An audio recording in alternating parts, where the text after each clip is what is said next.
नमस्कार साथियों, मैं हूं जीवन सर और आप सभी का बहुत बहुत स्वागत है द गुरु में। आज के इस सीरीज में हम बात करने वाले हैं प्रीवियस ईयर क्वेश्चन की, जो कि मैं आपके लिए लेकर के आया हूं। अगर आप प्रीवियस ईयर क्वेश्चन रिवीजन करते हैं बार बार तो आपको अंदाजा हो जाएगा कि सीटेट में कैसे प्रश्न पूछे जाते हैं। और अगर आपने एक बार समझ लिया कि सीटेट बहुत भारी नहीं होता है, जैसा कि आप सभी को लगता है बहुत भारी होता है, तो अगर ये बात समझ लिया कि बहुत आसान होता है, आप बस इसको पकड़ना है, तो वो मैं पकड़ने सिखाऊंगा। ठीक है। प्रीवियस ईयर क्वेश्चन में हम आज आपके लिए लेकर के आए हैं कक्षा 1 to 5 का जुलाई 2024 का पेपर 1 से। ठीक है। आप सभी को पता है दिसंबर में एग्जाम है और समय नहीं बचा है, तो ताबड़तोड़ रिवीजन हम लोग प्रीवियस ईयर क्वेश्चन का करने वाले हैं।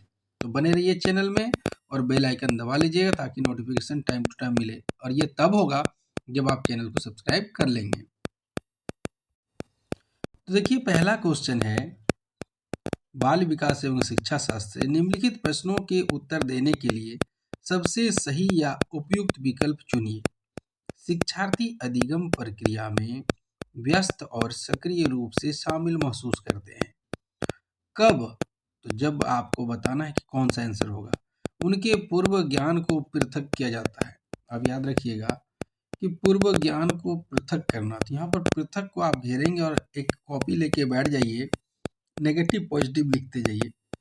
ये जो पृथक है, नकारा है, ये जो दो शब्द आप देख रहे हैं ये नेगेटिव होता है। पॉजिटिव क्वेश्चन में कभी भी नेगेटिव आंसर नहीं हो सकते हैं। ठीक है, तो आप इसको 1 नंबर नहीं कर सकते। दूसरा है वे गतिविधियां और गतिविधियों से संदर्भित होते हैं। तो बात तो सही है कि जब आप गतिविधि कराएंगे बच्चों को तो वो व्यस्त हो जाएंगे और सक्रिय रूप से भागीदारी लेंगे।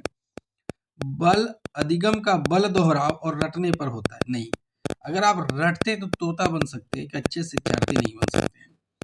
शिक्षार्थी की सामाजिक भावनात्मक आवश्यकताओं को उपेक्षा की, उपेक्षा नेगेटिव वर्ड है। हमने यहाँ पर आपको 3 नेगेटिव वर्ड बताए। एक तो है पृथक, दूसरा है नकारा और तीसरा है आपका रटने, चौथा है उपेक्षा। ये आपका 4 नेगेटिव वर्ड निकल गया। तो इसे आप नोट करते जाएं, जहां भी ये शब्द दिखे आपको पॉजिटिव आंसर नहीं हो सकते हैं ये। तो इसका आंसर होगा ऑप्शन नंबर 2। अब क्यों होगा ऐसा, तो थोड़ा जान लीजिए।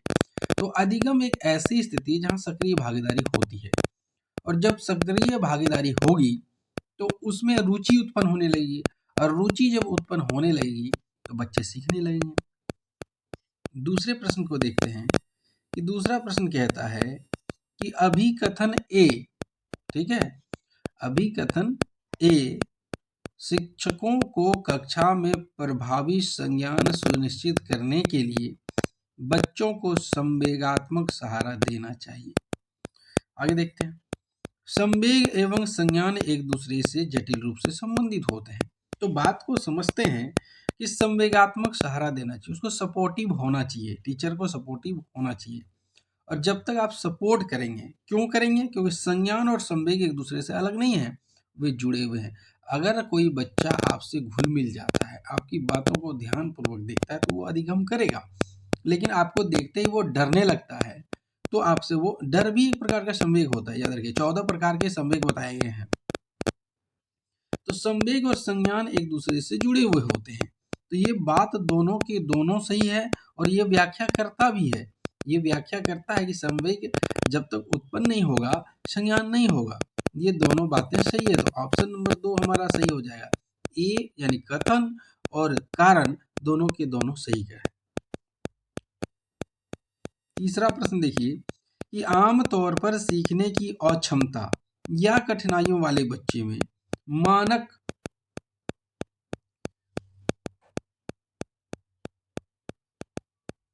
बुद्धि परीक्षणों के माध्यम से निदानित बहुत कम बुद्धि लब्धि होती है। देखिए आगे देखते हैं। पहले नजर कमजोर होने के कारण पढ़ने में परेशानी होती है, अपनी भावनाओं को नियंत्रित करने में समस्या होती है, एक जैसे दिखने वाले अक्षर और वर्ण को लेकर भ्रम होता है।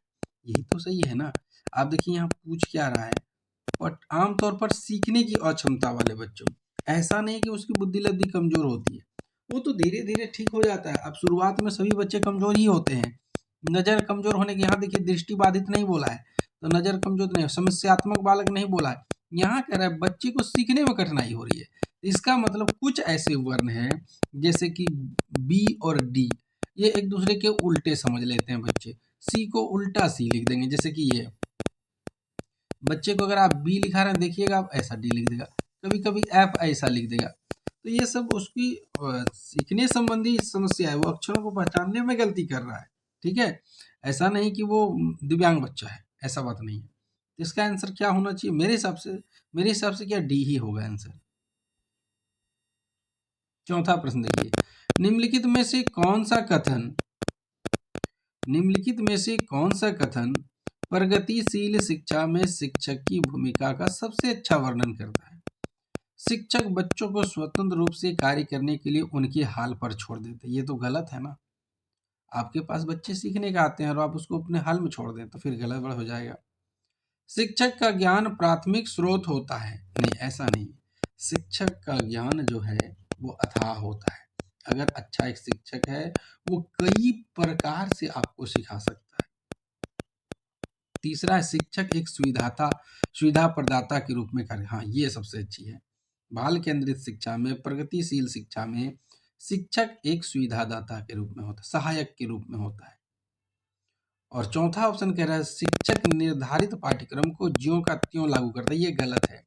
पाठ्यक्रम बनाए गए हैं लेकिन इसका मतलब ये नहीं कि सीखने के अलावा आपने पाठ्यक्रम कंप्लीट करा दें, ऐसा कोई जरूरी नहीं। सिखाना ज्यादा जरूरी है। इसका आंसर होगा ऑप्शन नंबर सी। पांचवा प्रश्न है, प्रतिभाशाली बच्चों के संदर्भ में निम्नलिखित में से कौन सा कथन सही है? प्रतिभाशाली छात्र अन्य छात्रों की तुलना में अपेक्षाकृत उन्नत गति से सीखते हैं। ये सही बात है।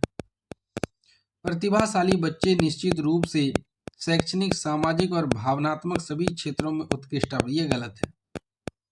जो बच्चा पढ़ने में बहुत तेज रहेगा उसकी सामाजिकता कमजोर हो जाती है, भावात्मक रूप से भी वो कमजोर होता है। प्रतिभाशाली छात्र हमेशा खुश और लोकप्रिय अच्छी तरीके से समायोजित होते हैं। ये भी गलत है। सबसे बेहतर है 1 नंबर, उसका जो सीखने का रफ्तार होगा वो सबसे तेज होगा। जीन पियाजे के अनुसार निम्नलिखित में कौन सी क्षमताएं पूर्व संक्रियात्मक अवस्था की विशेषता है? तो जीन पियाजे की अवस्थाएं क्या क्या दिया था बताइए। तो एक है इंद्रिय गामक अवस्था, दूसरा है मूर्त संक्रियात्मक, तीसरा है पूर्व संक्रियात्मक और चौथा है अनौपचारिक निगमन, औपचारिक निगमन। यहाँ देखिए कह रहा है कि इसके अनुसार पूर्व संक्रियात्मक की अवस्था है। तो पूर्व संक्रियात्मक की अवस्था क्या है आपको देखना है। प्रतीकात्मक खेल और जीववाद, हाँ जीववाद होता है। वर्गीकरण और क्रमबद्धता नहीं कर सकते इस उम्र में बच्चे। संरक्षण अमूर्त चिंतन तो लास्ट वाली स्थिति में। नकल और प्रतिबद्धता ये तीसरी स्थिति है। ठीक है, तो इसका सबसे सही उत्तर है ऑप्शन नंबर ए, 6 का ए होगा। 7वां प्रश्न देखते हैं, आलोचनात्मक सोच वाले प्रश्न पूछने का प्राथमिक उद्देश्य क्या है? छात्रों को जानकारी याद रखने के लिए प्रोत्साहित करना। देखिए रटना, याद रखना ये उतना मायने नहीं रखता है। आगे देखेंगे, आगे और भी कुछ हो सकता है। छात्रों को प्रक्रियात्मक ज्ञान विकसित करने में सक्षम बनाना, हो सकता है ये सभी हो। देखा ऑप्शन आपने। छात्रों के ज्ञान और समझ कौशल के लिए, आकलन के लिए करने के लिए उच्च स्तरीय सोच और समस्या समाधान कौशल को बढ़ावा देना। कौशल एक बहुत बड़ा पॉजिटिव वर्ड है, कौशल, समझे। यहाँ कह रहा है कि आपका जो आपके अंदर जो एटीट्यूड है, आपके अंदर कौशल आता है, कौशल को क्या बोलते हैं, स्किल, वो विकसित करने के लिए आलोचनात्मक सोच विकसित करना होगा। इसमें क्या होगा, एक तरह की बातें नहीं होगी, कई तरह से बच्चा सोचेगा। तो सबसे बेहतर आपका 4 नंबर होगा। अनुवांशिकता पूरी तरह से एक व्यक्ति के की का निर्धारण करती है। किसका? अनुवांशिकता, सेक्स का, जेंडर का, शैक्षणिक सफलता, सीखने की शैली। अनुवांशिकता उसको कहते हैं जो उसको माता पिता द्वारा बच्चे को मिलते हैं। तो बच्चे को माता पिता द्वारा क्या मिलता है? जेंडर मिलता है, यानी लड़का होगा कि लड़की होगी। ये कहाँ से मिलेगा? ये पूरी तरह से उसके माता पिता से ही मिलेगा, और तो कहीं से नहीं मिल सकता है। तो हम बात कर रहे हैं 8 नंबर की, तो 8 का आंसर 2 ही होगा, है कि नहीं। 9वां प्रश्न देखिए, बच्चों की लंबाई एवं वजन में वृद्धि किसका उदाहरण है? लंबाई में वृद्धि, जो मात्रात्मक होता है उसको वृद्धि कहते हैं, और जो गुणात्मक होता है उसे विकास कहते हैं, है ना। ये आप सभी जानते हैं। तो हम देखते हैं, लंबाई और वजन में वृद्धि ये मात्रात्मक है, जैसे 5 मीटर, 2 मीटर, 1.5 मीटर, 6 फीट, और वजन में 30 किलो, 40 किलो, ये मात्रात्मक है, मात्रात्मक परिवर्तन है, ठीक है। तो इसे हम वृद्धि से जोड़ेंगे। गुणात्मक परिवर्तन किसमें होगा? विकास में। लेव वाइगोत्स्की के अनुसार बच्चे अपने स्वयं के व्यवहार को किस प्रकार नियमित करते हैं? वाइगोत्स्की के अनुसार बोला। तो वाइगोत्स्की ने एक बात कही थी, आत्मवाक। आत्मवाक को उसने कहा था, अपने से जो बच्चे मान लीजिए कि दौड़ रहे हैं, आप दौड़ते दौड़ते मैं ये कर सकता हूँ, मैं ये दौड़ जीत सकता हूँ, जो खुद से बात करते हैं उसे उसने आत्मवाक की संज्ञा दी है। ये लेव वाइगोत्स्की की देन है, आपको याद रखनी चाहिए ये चीज। चलिए आगे बढ़ते हैं। विकास के संदर्भ में निम्नलिखित में से कौन सा कथन सही है? और ये देखिए पूछा गया है जुलाई 2024 में, इसी साल का सवाल है ये। तो हमने कहा कि आपको बता दूं कि किस तरह के प्रश्न, अगर आप प्रीवियस ईयर क्वेश्चन पिछले 10 साल का कर लेते हैं ना, आपका बहुत क्वेश्चन रिपीट करता है, इसलिए मैं ये सीरीज आपके लिए शुरू किया हूँ। चलिए 11 का देखते हैं कौन सा कथन सही है। विकास के विभिन्न पहलू एक दूसरे से स्वतंत्र, ये गलत है। कोई भी पहलू एक दूसरे का स्वतंत्र नहीं, जुड़ा अर्थ है। वृद्धि विकास एक दूसरे से जुड़े हुए हैं, लेकिन विकास उच्च लेवल का होता है और वृद्धि थोड़ा नीचे लेवल का। विकास एक असतत प्रक्रिया, ये भी गलत है, ये सतत प्रक्रिया है। विकास क्या है? ये सतत प्रक्रिया है। विकास चक्रीय तरीके से होता है, रैखिक नहीं। विकास विशिष्ट से सामान्य की ओर होता है, ऐसा नहीं है। छोटी छोटी बातें पहले सीखते हैं हम, तब विशिष्ट बातों को सीखते हैं। 4 नंबर भी गलत हो गया। ये चक्रीय तरीके से होता है, रैखिक नहीं। रैखिक का मतलब एक जैसा विकास होता है, ये गलत है। छोटी उम्र में बच्चों का शारीरिक वजन तेजी से बढ़ता है। लंबाई किशोरावस्था में सबसे तेज बढ़ती है, लेकिन एक समय आने के बाद वो क्रम कम होने लगता है, वो उस तरह नहीं चलता है जिस तरह शुरुआत में चल रहा था।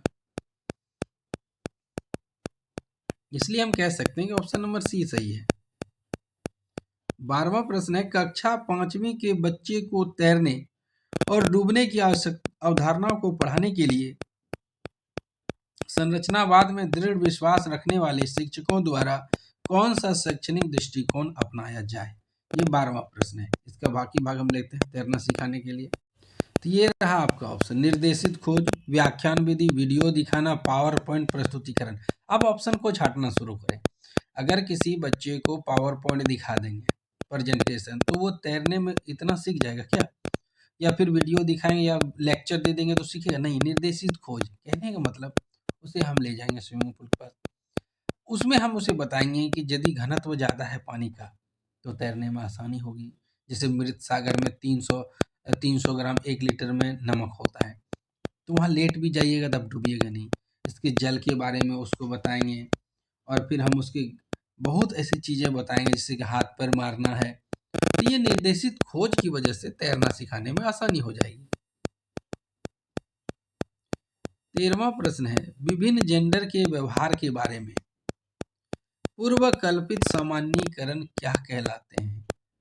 अब देखिए कितना आसान क्वेश्चन है, लेकिन कितना घुमा दिया।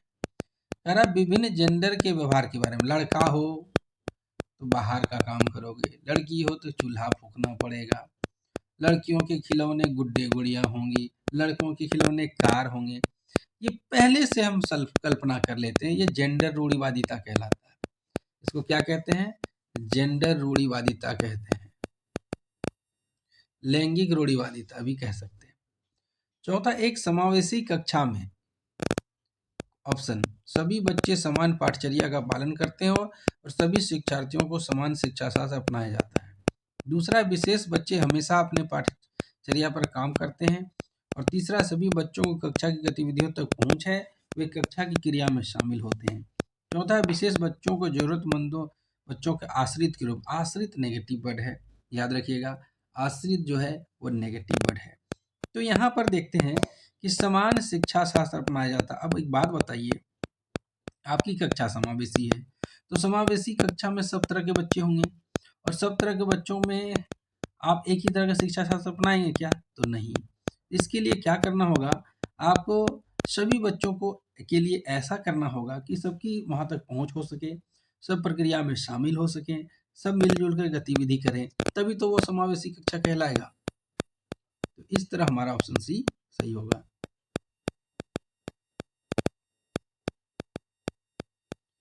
15वां प्रश्न है कि लेव वाइगोत्स्की के सिद्धांत के अनुसार छात्रों के सीखने के अनुभव को बेहतर बनाने के लिए निम्न में से कौन सा एक अनुशंसित दृष्टिकोण है? यानी कि वाइगोत्स्की के अनुसार, है ना, बच्चों के सीखने के अनुभव को बेहतर बनाना है। तो देखते हैं कौन सा आप दृष्टिकोण अपनाएंगे। छात्रों को ऐसा प्रदान करना कि वे व्यक्तिगत रूप से प्रतिबंधित और पूरा कर सकें, क्या ये होगा? देखते हैं। छात्रों को ऐसा काम प्रदान करना जो उनकी समाज के वर्तमान स्तर से पूरी तरह असंबंधित हो, ये तो ऐसे ही गलत हो गया। कहने का मतलब 5+ के बच्चे को इंजीनियरिंग का सवाल दे दिए, ये तो गड़बड़ हो गया। तीसरा है, छात्रों के वर्तमान स्तर पर आधारित उनको उचित समर्थन और मार्गदर्शन के साथ काम प्रदान करना। अब देखिए कितनी अच्छी बात है। और चौथा है, कोई सहायता ना देना और अपने दम पर संघर्ष कर, ये गलत है। तीसरे को फिर से देखते हैं क्यों ये होगा।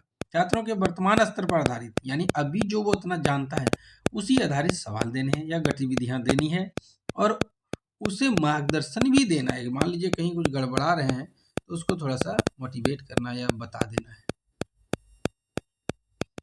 हिंज की दुविधा, हिंज बोले हेंज भी बोले, हिंज की दुविधा, आप अगर हिंज वाली कहानी नहीं देखे तो हमने लेव वाइगोत्स्की का ये वाला सिद्धांत दिया हुआ है, तो उसमें आप जाकर के देख सकते हैं हिंद की क्या दुविधा थी, हिंद ने दवा चुराई थी, वो वाली बात पत्नी के लिए। तो इसमें अरुणिमा तर्क देती, कानून इन परिस्थितियों के लिए स्थापित नहीं किया गया है, इस स्थिति में दवा लेना वास्तव में सही नहीं है लेकिन उचित है। लॉरेंस कोलबर्ग के सिद्धांत के अनुसार अरुणिमा नैतिक विकास की कौन सी अवस्था है ना?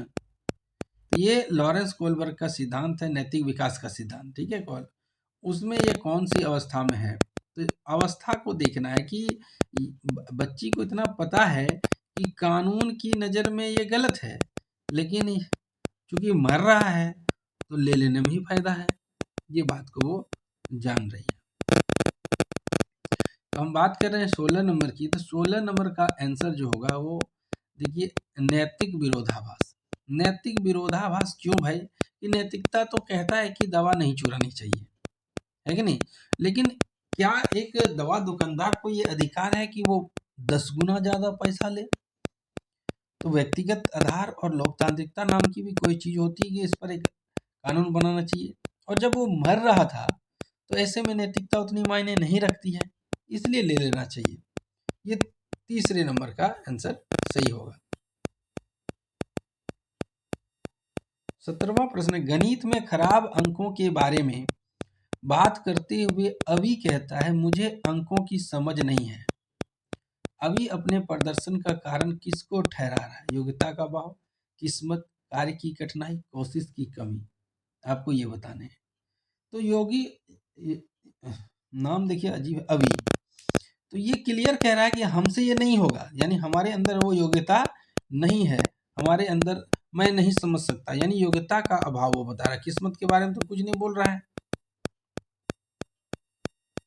18वां में फिर अभी कथन, जबकि कुछ बच्चे 12 महीने की उम्र में बड़बड़ाना और 2 शब्दों का वाक्य बोलना शुरू कर देते हैं, अन्य 20 महीने की उम्र तक ऐसा नहीं करते हैं। ये आपसे 18 का पूछ रहा है, ठीक है। तो अब देखते हैं आगे, तो क्या ये बात सही है? तो बिल्कुल सही है।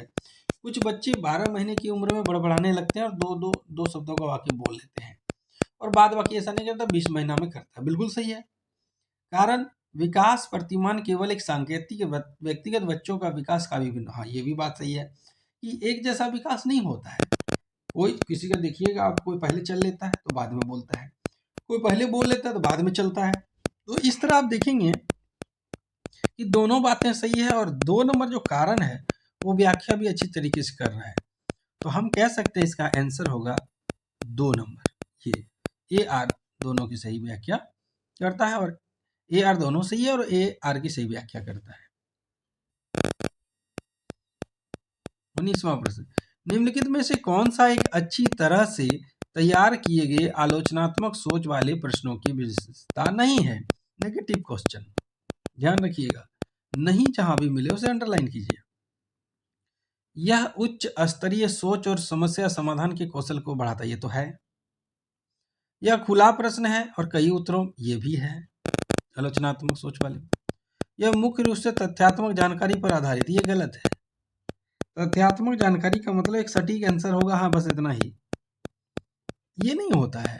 इसमें तो कुछ भी आंसर हो सकता है। देखिए अब बंद प्रश्न हम पूछते हैं आपसे, भारत के प्रथम प्रधानमंत्री कौन थे? पंडित जवाहरलाल नेहरू। तो ये आलोचनात्मक प्रश्न नहीं हुआ। आलोचनात्मक प्रश्न वो होता है जिसमें आपको सोचने के लिए विवश करना पड़ता है, ये भी हो सकता है, वो भी हो सकता है, ठीक है। जैसे कि अपने 10 महापुरुषों के नाम बताए जिन्होंने आज़ादी में भाग लिया, तो कई सारे हैं, तो उसमें से कोई 10 ले लेगा। सब देखिए अलग अलग आंसर आ सकता है इसमें। 20वां प्रश्न है कथन वाला, ठीक है।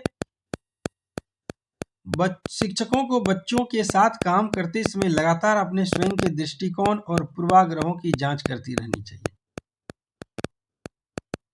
देखते हैं, आगे बढ़ते हैं। कारण समस्या समाधान की प्रक्रिया कार्यात्मक स्थिरता से बाधित है।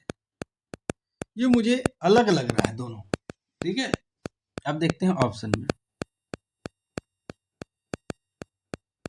हाँ, देखे आपने कि बातें दोनों सही है लेकिन व्याख्या नहीं कर रहा है। बात दोनों सही है, देखिए आप सवाल को ध्यान से, कि शिक्षकों को बच्चों के साथ काम करते समय लगातार अपने दृष्टिकोण पूर्वाग्रह की जांच करनी है। पहले से ये धारणा नहीं बना लेना है कि बच्चा नहीं सकेगा, या फिर कुछ भी धारणा नहीं। तो समस्या समाधान की प्रक्रिया क्रियात्मक स्थिरता से बाधित होती है। दोनों बातें बिल्कुल अलग लग रही है, बातें हैं सही लेकिन एक दूसरे से जुड़ी हुई नहीं है, व्याख्या हो ही नहीं रहा है। तो हम यहाँ पर ऐसे प्रश्न करेंगे, ए आर दोनों सही है लेकिन ए आर की व्याख्या नहीं करता है। फिर कथन पर सवाल आए, देखिए कितने कथन आने लगे हैं, इसलिए प्रीवियस ईयर क्वेश्चन को देखना बहुत जरूरी है। विविध सांस्कृतिक पृष्ठभूमि से छात्रों की जरूरतों को पूरा करने के लिए कक्षा शिक्षण को सांस्कृतिक रूप से उत्तरदायी होना चाहिए। दूसरा है, कक्षा में समता केवल मानकीकृत पाठ्यक्रम व आकलन के द्वारा सुनिश्चित की जा सकती है। ये मुझे बिल्कुल ही अलग है। आप देखिए मानकीकृत, और जब भी केवल शब्द आए ये नेगेटिव होता है, ठीक है। तो यहाँ पर आर तो गलत हो गया, दो यानी आर तो गलत हो गया है। अब हम ऐसा ऑप्शन देखेंगे जिसमें आर गलत हो। 1 नंबर और 4 नंबर में देखिए आर गलत है। अब क्या 1 नंबर सही है कि विविध सांस्कृतिक पृष्ठभूमि से छात्रों की जरूरतों को पूरा करने के लिए कक्षा शिक्षण को सांस्कृतिक रूप से है? बिल्कुल सही है। क्या किसी के आप पक्षपात करेंगे? संस्कृति के प्रति उत्तरदायी नहीं होंगे? क्या आपकी कक्षा में हिंदू मुस्लिम सिख ईसाई के बच्चे हैं तो क्या आप उसकी संस्कृति के प्रति आपका कोई उत्तरदायित्व नहीं है? तो एक तो सही है, ये सही है, आर गलत है, तो ऑप्शन नंबर डी हो जाएगा इसका आंसर 4। हार्वर्ड गार्डनर की दी गई बहुबुद्धि की अवधारणा निहितार्थ है कि, देखते हैं हार्वर्ड गार्डनर के हिसाब से कौन सा सही है। 22 नंबर का देखिए, बुद्धि केवल प्रयोगात्मक अधिगम से संबंधित, ये गलत है। केवल हमने अभी कहा कि जब भी आपको केवल दिखे, दुनिया में कई सारी चीजें होती, केवल एक चीज कैसे हो सकता है? अब खुद सोचिए, सभी लोग दुनिया को समान रूप से समझते हैं और संसाधित करते हैं, ये हो सकता है। आगे देखते हैं, अलग अलग आयामों में लोगों की अलग अलग योग्यताएं होती, ये भी सही है। बुद्धि केवल एक ही आयाम होती, ये गलत है। बुद्धि के एक आयाम होते ही नहीं, बुद्धि के कई आयाम होते हैं। एक खंड बुद्धि, द्विखंड बुद्धि, मूर्त बुद्धि, अमूर्त बुद्धि, ढेर तरह की बातें हैं, उसमें बाद में जाएंगे। तीसरा देखिए, अलग अलग आयामों के लोगों की अलग अलग योग्यता है। अलग अलग प्रकार का लोग रहेगा तो अलग अलग योग्यता होगी, कितनी अच्छी बात है। कोई म्यूजिक में आगे जा रहा है, कोई डांस में आगे जा रहा है, कोई मैथ में आगे है, सबका अलग अलग होता है। 23वां प्रश्न है, निम्नलिखित में से कौन सी सार्थक सीखने के लिए एक प्रभावी स्मृति तकनीक नहीं है। स्मृति तकनीक का मतलब पहले याद कर लीजिए और फिर उसको सोचिए, अरे क्या ये था। तो देखते हैं स्मृति सहायक विधियां, ऑप्शन देखते हैं। स्मृति सहायक विधियां ये है, संकल्पना चित्रण, सोच के रखा था, वो भी है। विस्तृत दोहरा, आपने जो याद किया था उसको रिवीजन कर रहे हैं, वो भी है। लेकिन रट करके दोहराइएगा तो आप स्मृति नहीं, वो रट लिए हैं, आपको याद नहीं हुआ, वो आपने रट लिया है उसको, वो आप भूलिएगा ही। तो ऑप्शन नंबर बी मेरे हिसाब से 23 का सही है। ठीक है, 24 का देखते। निम्नलिखित में से अवधारणा के अनुरूप कौन सा क्रम बच्चों को संज्ञानात्मक क्षमताओं के उत्तरोत्तर विकास हेतु है। देखते हैं क्या कहना चाह रहा है इस सवाल, समझते हैं इसको। कह रहा है पहले संकेत आधारित होना चाहिए, फिर छवि आधारित, फिर क्रिया आधारित। नहीं, बच्चे संकेत नहीं समझते। बच्चे, छोटे बच्चे को देखिए, आप कितना भी बोल लीजिए, कलम मुंह में भर लेगा, कान में पेंसिल ठूस लेगा, आग पकड़ लेगा, या फिर कुछ भी लिए मुंह में डाल लेगा, तो वो क्रिया आधारित होता है। बच्चे पहले क्रिया करते हैं, चाहे जो हो, और जब वो क्रिया करते हैं तो उसके दिमाग में छवि, अरे बाप रे आग छूबो तो भाई आग बड़ी गर्म लगती, तो आग नहीं छुएंगे, छवि बन गई। अब संकेत मिलेगा, जब देखेगा आग उसको संकेत मिलेगा, याद है ना बाबू पिछली बार जला था, फिर छुएगा कि अब रे फिर जलेगा। तो ऑप्शन नंबर बी इसका राइट आंसर हो जाएगा। अगले सवाल की ओर चलते हैं। 25 नंबर देखिए, अभिकथन। फिर देखिए कितने सारे कथन पर से सवाल आ रहे हैं। शिक्षकों को कक्षा में प्रश्न पूछने पर ध्यान देना चाहिए और निर्देश देने के बजाय उन्हें प्रश्न पूछने के लिए प्रोत्साहित करना चाहिए। प्रोत्साहित पॉजिटिव वर्ड होता है, ये बिल्कुल सही है, ये बात करना ही चाहिए शिक्षक को। दूसरा है, बाल केंद्रित शिक्षा का अर्थ है कक्षा में बच्चों की आवाज को महत्व देना, उनकी प्रतिभागिता सुनिश्चित। दोनों बातें सही है और व्याख्या भी हो रहा है। क्यों हम ऐसा कर रहे हैं? क्योंकि बाल केंद्रित शिक्षा में ऐसा है। तो कथन भी सही है, कारण भी सही है और व्याख्या भी हो रहा है, और जब ऐसा होता है तो दो सही हो जाता है। 26 का देखिए, जागृति को पता चल गया है कि उसका कुत्ता रस्टी एक गोल्डन रिट्रीवर है। जब वह एक और कुत्ते को देखती है जो रस्टी जैसा दिखता है लेकिन एक अलग नस्ल का है, तो वह उसे भी कुत्ता ही समझती है। जीन पियाजे के संज्ञानात्मक विकास के अनुसार यह किस अवधारणा। देखिए पहली बात तो ये स्कीमा से प्रश्न है। स्कीमा, बच्चे किसी भी चीज का छवि बनाते हैं दिमाग में, उसको स्कीमा कहते हैं। तो अब देखिए ये समायोजन है, अहम केंद्रिता है, वस्तु स्थायित्व है, संरक्षण है। तो ये होता है समायोजन। ठीक है, पूर्व की जानकारी में नई जानकारी को परिवर्तित करके जोड़ना वो समायोजन कहलाता है, और नया स्कीमा बनाना उसको बोलते हैं तादात्मीकरण। ठीक है, ये समायोजन। उन्हें अब पता चल गया कुत्ते दो प्रकार के होते हैं। 27 नंबर, ऐसे बच्चे जिन्होंने बहुत कम उम्र से गंभीर सामाजिक अभाव का अनुभव किया, मतलब बहुत खराब स्थिति से उसका बचपन गुजरा है, आमतौर पर उनके विकास में देरी तथा बाधा उत्पन्न होता ही है। किसी को पढ़ने के लिए पैसा नहीं, खाने के नहीं जुट रहा, पहनने के नहीं होता है, समाज में उसको बहुत थू थू किया है, उसके साथ बुरा व्यवहार किया जाता है, तो उसके साथ बाधा उत्पन्न होगा। और पुनर्वास के बावजूद विकास के कुछ क्षेत्रों में सुधार अधीनस्थ होने की संभावना है। यह अवधि जिसमें विकास पर्यावरण समर्थन से महत्वपूर्ण रूप से प्रभावित होता है, उसे क्या कहते हैं? ये सहज तो नहीं है, सिंपल सी बात है भाई, सहज बात कैसे होगा? ये संवेदनशील अवधि होगी। सहज तो नहीं होगा, मूल भी नहीं होगा। संवेदनशील अवधि के मतलब एक ऐसा दौर उसके साथ गुजर रहा होगा कि वो चाहता तो लगता होगा आत्महत्या करने, खाने के लिए वो ताकता होगा, मतलब बहुत ऐसा संवेदनशील वाला माहौल से वो गुजरा होगा, जब वो इंटरव्यू देगा ना किसी मुकाम में पहुंचकर, तो ये बातें उसको सुनने में आपको मिल जाएगी कि हम लोग एक ऐसा समय था कि कैंप में रहते थे, जब भारत पाकिस्तान अलग हुआ था कैंप में रहते थे, बड़ी स्थिति खराब थी। इस तरह के लोग जब बोलते हैं तो समझ जाइएगा कि संवेदनात्मक अवधि से वो गुजरा है। 28वां प्रश्न, दोहराव एवं बारंबार किए जाने वाला व्यवहार किसकी विशिष्ट पहचान है? बार बार दोहरा रहे हैं, बार बार आप उसको कर रहे हैं, तो क्या बताना चाह रहा है, आपके साथ क्या हुआ, ये पूछ रहा है।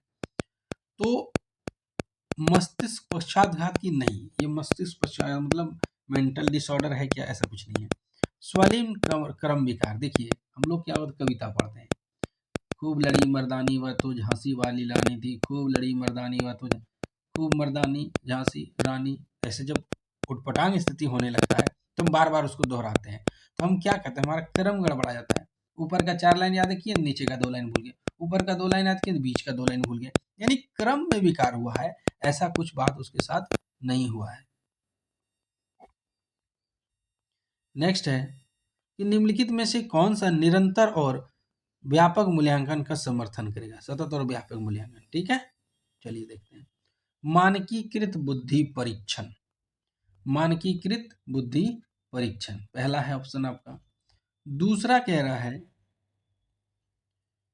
सर्वश्रेष्ठ कार्य पोर्टफोलियो, और तीसरा कह रहा है वृद्धि और अधिगम प्रगति पोर्टफोलियो, और चौथा है मानकीकृत उपलब्धि परीक्षण। देखिए जितना भी मानकीकृत है पहले उसको काट दीजिए आप, ठीक है, ये मानकीकृत काट दीजिए, ये 2 कट जाएंगे।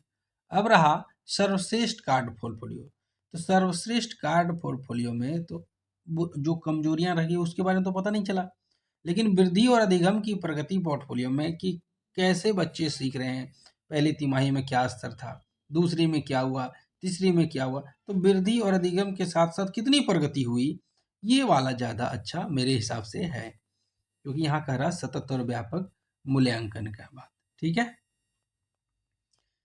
30वां प्रश्न है सामाजिक रचनावादियों के अनुसार अधिगम की प्रक्रिया में के बारे में निम्नलिखित में से कौन सा कथन सही है?